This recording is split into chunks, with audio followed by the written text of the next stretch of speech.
আসসালামু আলাইকুম, welcome to my channel. কেমন আছেন বন্ধুরা? আশা করি সবাই ভালো আছেন। আমরা আলহামদুলিল্লাহ ভালো আছি। চলে এসেছি আরও একটি নতুন ভিডিও নিয়ে। আজকের ভিডিওটি হবে আমাদের বাড়িতে। তো ভিডিওটি হচ্ছে একটা কলা গাছকে আমরা কিভাবে প্রোটেকশন দিচ্ছি সেটা নিয়ে। এই কলা গাছটা ছাগলে একদম খেয়ে ফেলে, তো এটাকে ছাগলের হাত থেকে রক্ষা করার জন্য আমি আজকে একটা ব্যবস্থা করছি।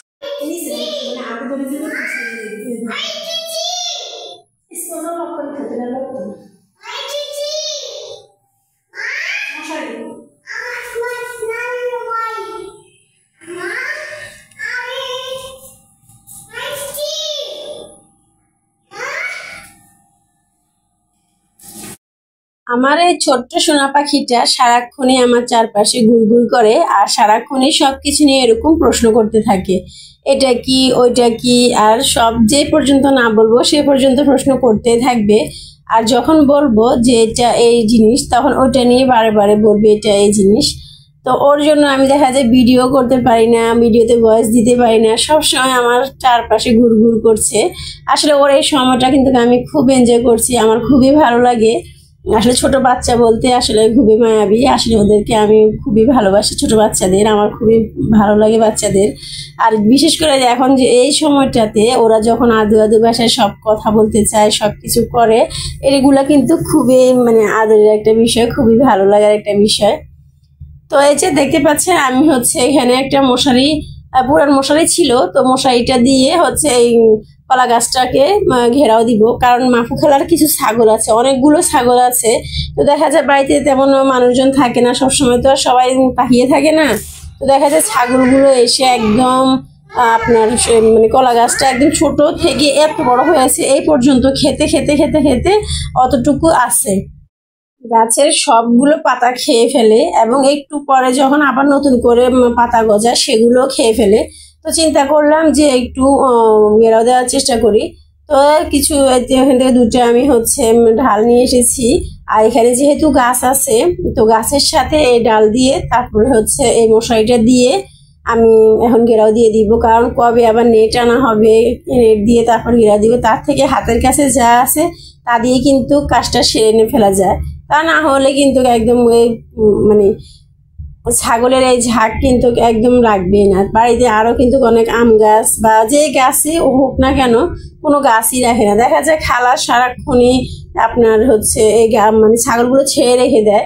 আর এইগুলো আমাদের ছাদ থেকে শুরু করে আমাদের আশেপাশে সব জায়গায় সারাক্ষণই ঘুরঘুর করে, পায়খানা করে, তারপরে গাছপালা সব খেয়ে ফেলে। তো এরকম অবস্থা আর কি। তো আমি একটু চিন্তা করলাম যে এটাকে একটু ঘেরাও দিয়ে রাখি, তাহলে নিজেদেরও একটু গাছটা সুন্দরভাবে বড় হবে। তো দেখতে পাচ্ছেন আমি এখানে হচ্ছে গর্ত করছি। প্রথমে এখানে আবার শাবল নিয়ে হচ্ছে কথা হচ্ছে। এখানে আমি আমার ভাসুরের মেয়েকে বললাম যে আমাদের শাবলটা কই। তো আমি 2-3 বার বললাম শাবল শাবল, তো ও বুঝতে পারছি না, বললো যে শাবল কি শাবল কি। তো আমি বললাম, ও পরে বলতেছে শাপল। এখানে আবার ভাষাগত সমস্যা দেখা দিয়েছে। আমি বললাম শাবল আর ও বলছে সাপল।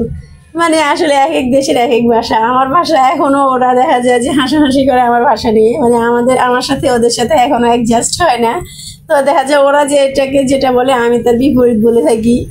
তো এইগুলো নিয়ে অনেক হাসাহাসি হলো। তো এখানে একটা ইট দিয়ে মাটিটাকে আবার শক্ত করে একটু করে দিচ্ছি, যাতে করে পিটে দিচ্ছি, যাতে করে গাছটা বা ডালটা উঠে না যায়। তো এটা একটা সজনা পাতার ডাল, সজনা গাছের ডাল। ওটা হয়তো বা এক সময় আবার বড় একটা গাছে পরিণত হয়ে যাবে। কারণ সজনা গাছ ঢাল যেখানে লাগানো হয় সেখানে কিন্তু ঢালপালা মেলে একদম গাছ হয়ে যায়। এটা একদম সুবিধা, আর এক্সট্রা কোনো যত্ন নিতে হয় না, অটোমেটিক হয়ে যায়। তো দেখতে পাচ্ছেন আমি এখানে মশারির জালটা নিয়েছি, এবার এটা দিয়ে সুন্দর করে ঘেরাও দিয়ে দিব। যারা এই পর্যন্ত ভিডিওটা দেখেছেন একটা লাইক দিয়ে দিবেন, আর যদি ভিডিওটা ভালো লেগে থাকে অবশ্যই চ্যানেলটি সাবস্ক্রাইব করে রাখবেন। তো এইদিকে আমি গাছের সাথে করে সুন্দর করে এটা বেঁধে দিচ্ছি। তো দেখতে পাচ্ছেন কোনো টাকা পয়সা খরচ না করে আমি সুন্দর করে কিন্তু গাছটাকে একটা প্রোটেকশন দিয়ে দিয়েছি, যাতে করে ছাগলের হাত থেকে রক্ষা করার জন্য, যাতে করে ছাগল আর খেতে না পারে। তো মশারিটা দেওয়ার পরে, জালটা বিছিয়ে দেওয়ার পরে হচ্ছে আমি এবার এটাকে সুন্দর করে এটা আটকে দিচ্ছি নিচে দিয়ে, যাতে করে ছাগল আর ঢুকে যেতে না পারে।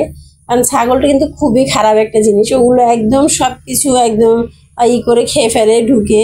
তো দেখতে পাচ্ছেন খুব সুন্দর করে আমি কিন্তু এগুলোকে বা চারপাশ দিয়ে ইট দিয়ে শক্ত করে নিচ দিয়ে আটকে দিচ্ছি, যাতে করে ছাগল ঢুকতে না পারে।